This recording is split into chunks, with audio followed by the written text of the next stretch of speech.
a child could find peace. She resisted her first instinct, which was to barrel downstairs to confront her husband and the heifer that had crossed her threshold. But something slithered inside Sarah's soul and gave her pause. The green-eyed monster raised its ugly head. She had to know what this hussy looked like. Who was this woman that could break up hearth and home using something that all women had? She wanted to spy and know the things her husband said to this home wrecker. What lies had Armand Richards told? Silently, like a thief in the night, Sarah Richards crept down the hall, hugging the wall. She knew this house by heart and easily avoided the creaky floorboards. Stretching her body, she clung to the very paint as she peered around the corner of the landing. The baby's cries escalated, her pulse rising with it. She held her breath as she rounded the corner and froze. A tall, handsome male figure, the color of cafe au lait, and dressed in an impeccable black suit, ran a palm across her husband's jaw. The caress was sensuality personified. The sight stole the scream from Sarah's lungs as her husband closed his eyes, dropped his head back in a display of sheer feminine submission. Sarah took the stairs one by one, clutching the handrail to keep from passing out. She couldn't breathe as she watched in abject horror as this man, a man, not a woman, embraced her husband like a lover, lowered his head to Armand's exposed throat. And when she heard her husband groan, something fragile inside her snapped. Everything became a blur. Her feet flew down the stairs. Her screams outstripped her infant daughters. The words became a chant. God, no, not that. She would crucify this beast, this fowler of her household. There was no rational thought as she hurled herself forward, trying to grab hold of his broad shoulders. She wanted blood, a pound of flesh. But the agile intruder simply swept her husband up in his arms as though he was sweeping away a bride, and deftly slipped through the door with him. Sarah gave chase into the front yard, screaming, crying, howling behind them, but only the night heard her. She spun in a crazed circle, searching the darkness for them. Where had this lover taken her husband, and so quickly? Sarah fell to her knees in the gravel driveway. The stones cut through her nightgown and pierced her knees. Bloody, she laid outstretched, sobbing the futile prayer. A man, it was a man, did Jesus in heaven know? A man, gorgeous with jet black penetrating eyes, regal carriage, flawless skin, thick black lashes, onyx curls that would shame any woman. A man, please, no. A man that stood 6'2" with a solid frame and enough strength to lift her husband as if Armand was a baby? No. She heaved and vomited, wiped her mouth, and clawed the dirt until she could push herself upright. She stared up at the sky and then at the lit window of her daughter's room. Sarah walked slowly back to the house and reached for the telephone. The church matriarch should send her daughter Marlene to look after the baby tonight. She heard an inner voice speak to her. Marlene was good with infants. She was a nice young woman. Right now, Sarah Richards had an errand to run, one that she put off all these months. She needed something more than prayer. You see, her husband was with a man, and the church elders didn't know nothing about pain like that. The old lady who lived on the edge of the swamps had potions and such to correct these kinds of abominations, and what Sarah would tell her would stay between her and the old witch. So.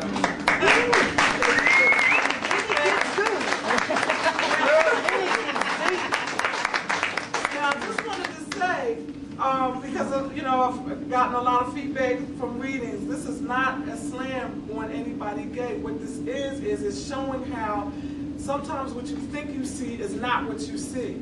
She's thinking she's seeing this encounter with her husband. This is the vampire. This is the beginning of it, and this is why the baby was screaming her head off, because the baby has second sight. So, anyway, that's my story, and I'm sticking to it. Well, thank you very much.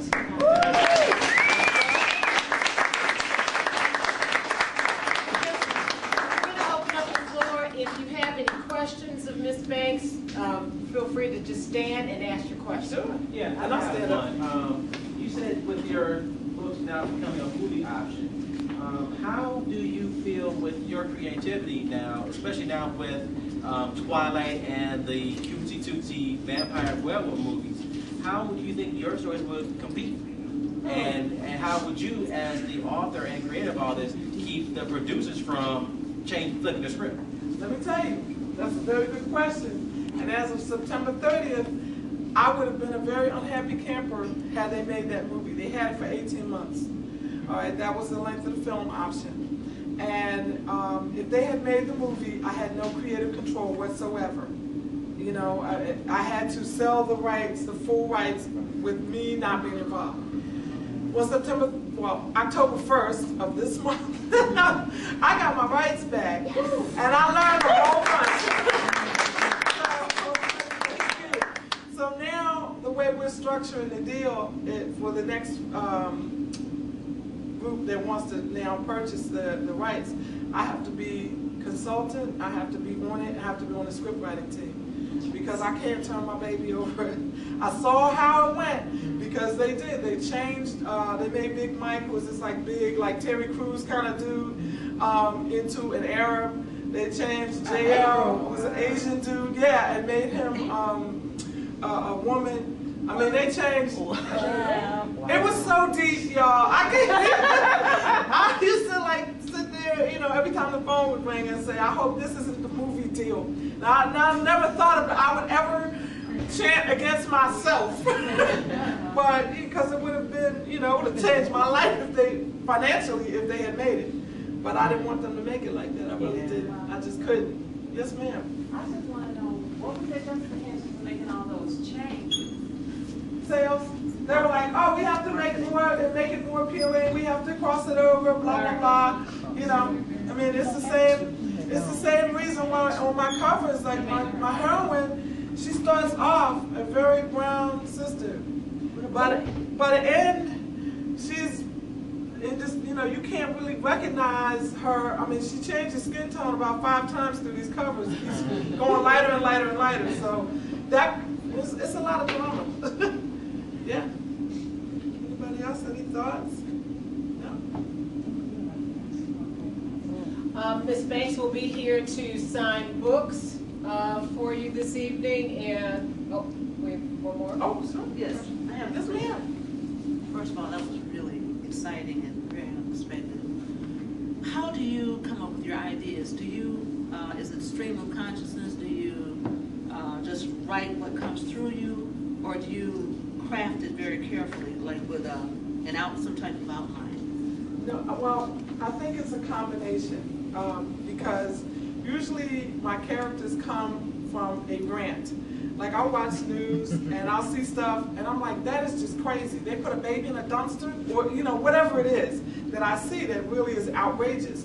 I watch a lot of political news, so that there's no reason why the metaphor then didn't come out that there's old white men in hell that sit at a table that bleeds black blood, metaphor for oil, and are running hell, and they're the ones that create the vampires. Okay.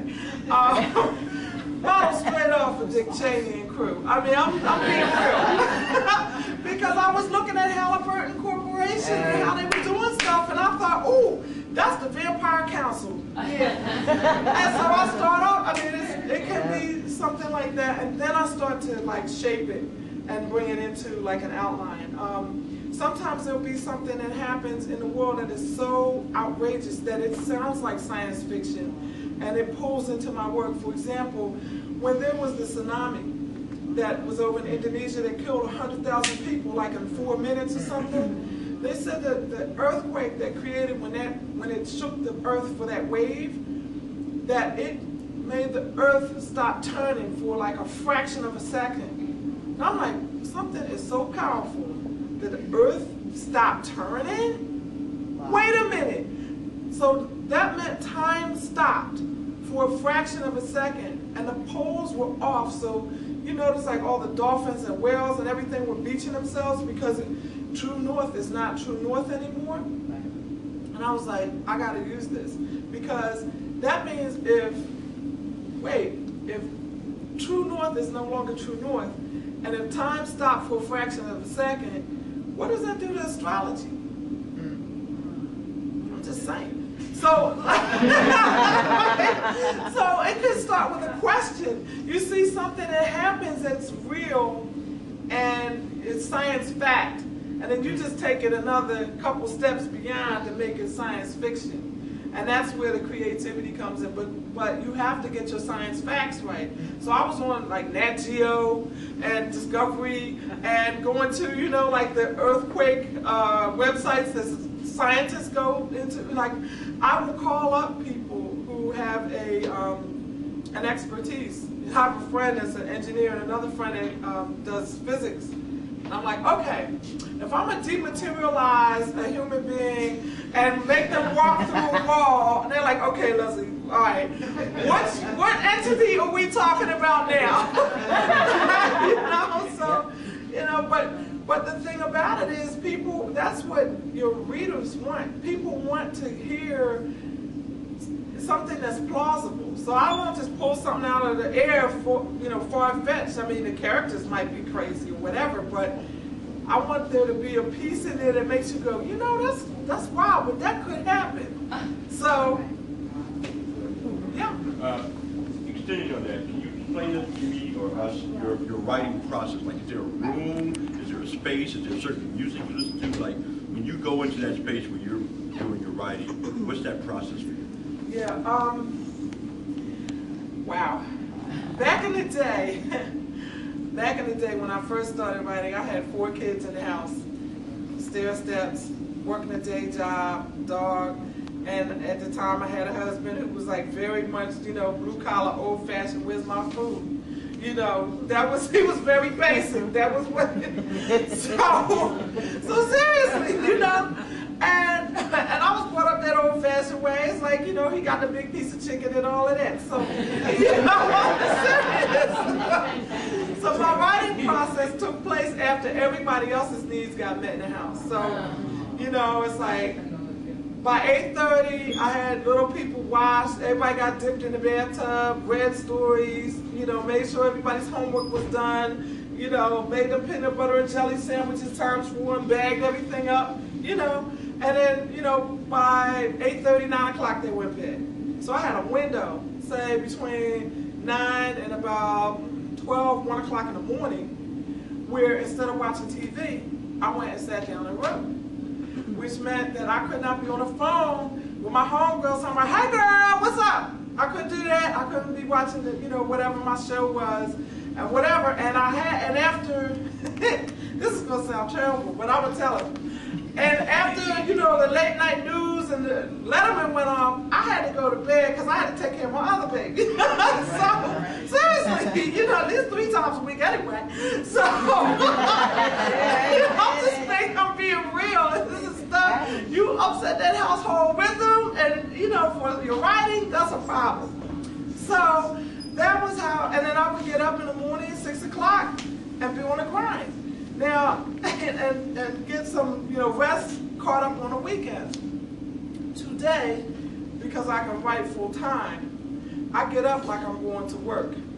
I get up, put on my clothes, there's none of this sitting in my, you know, robe and all that, because if I'm in my robe and slippers and I'm like, you know, shuffling around the house, I'll do everything but write. I treat it like it's a job. You know, I sit down, 8 o'clock in the morning, I don't write creatively in the morning. In the morning is when I edit.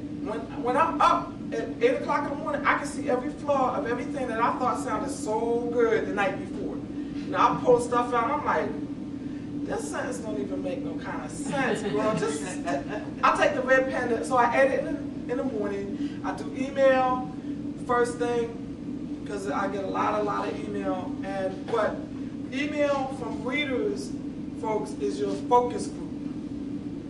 If your readers are not liking what you create, you need to listen to them. And they're going to communicate to you by email, and you can't get that through filters. You need to hear it raw, right from them, and, you know, get on